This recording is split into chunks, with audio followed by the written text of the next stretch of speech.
Hi, I'm Dwight Knowlton. I'm a dad and a car guy. I'll tell you, when my son was born, I went looking for the perfect automotive children's book, and I couldn't find it. So I'm creating one. This book is steeped in automotive tradition and racing heritage, and I'm designing it to look the part. It's a father-son barn find story about a 1955 Maserati 300S. Like the project and learn more at facebook.com/The Little Red Racing Car. Welcome back to Mohawk, where the final heat race is on the track with a number of top names in competition on this very tactical and slippery race surface. They're going green. Let's send it back up to Rich Vleck.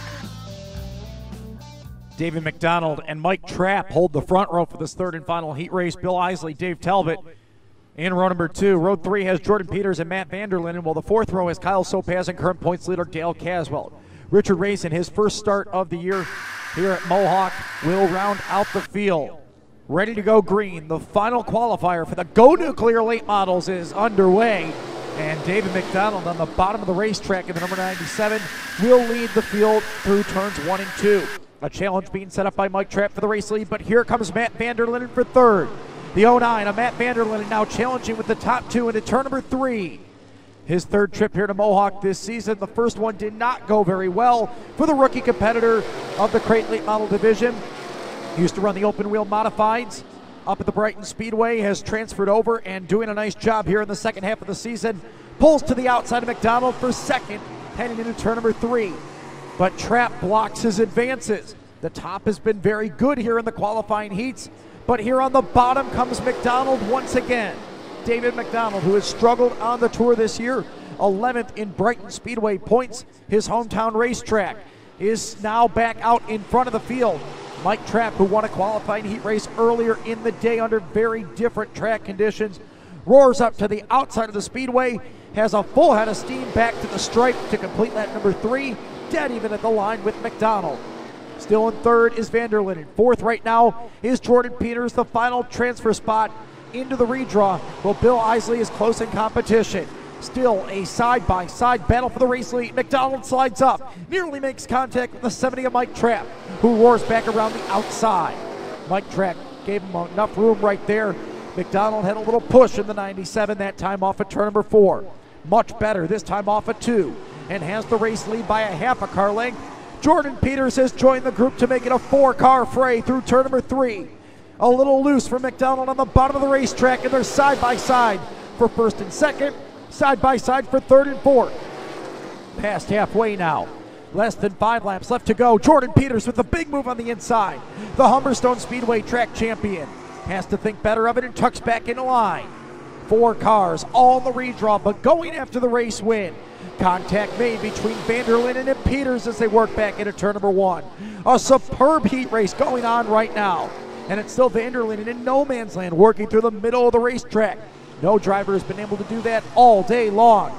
Jordan Peters knows the bottom is the place to be in the 11P, but he just can't get by McDonald, who has been pinned down to the rail since the drop of the green flag.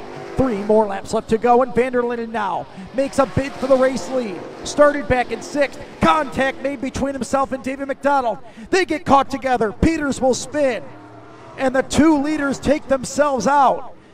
David McDonald and Matt Vanderlinden come together, and this great 4-car fray is now under caution with 3 laps left to go, and you can see Vanderlinden not happy about the incident with David McDonald.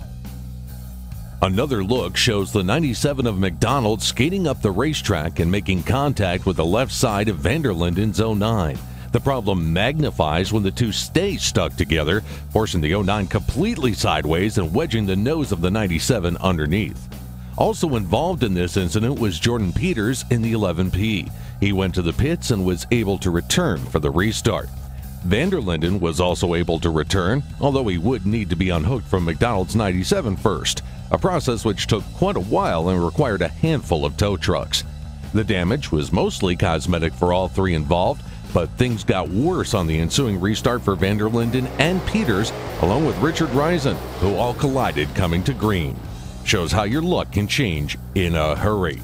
But once again, the damage was only minor, and they were able to rejoin at the tail of the field for this restart. Well, the complexion of this race has turned upside down with 3 laps left to go. Mike Trapp, who was 4th going through turn number 1 and 2, is now the race leader coming back to green.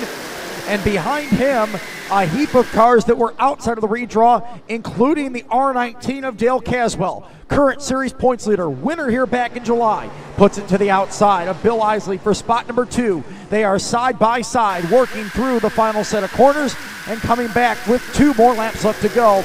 It is still Mike Trapp out in front of the pack. Dale Caswell finished 2nd to Mike Trapp in a heat race earlier in the day, and Mike Trapp holding the bottom line, making Caswell go around him on the top.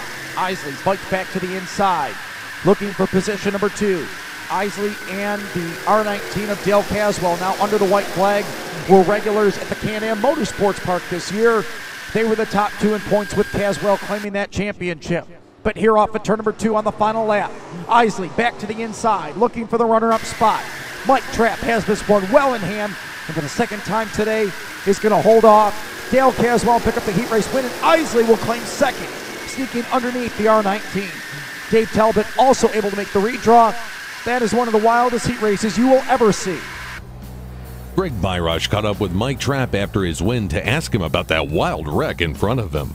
Well, it was kind of beside me and in front of me a little bit. I was wanting to get to the bottom. I was on the outside, stuck out there, and I was running and running and running, trying to get down. Well, I kept seeing the nose poke underneath me, and wasn't coming out of turn 2, boy. He just lifted the back of the car, and it doesn't take nothing to make him spin right now. So 3 cars, round they went. Yeah, and, you know, you're just lucky enough to miss it all and go on for the win. So nice job. Well, thank you very much. You got to get lucky sometimes. After the interview, Mike was quickly back to work getting his tires ready for the 30-lap feature, which is coming up right after this.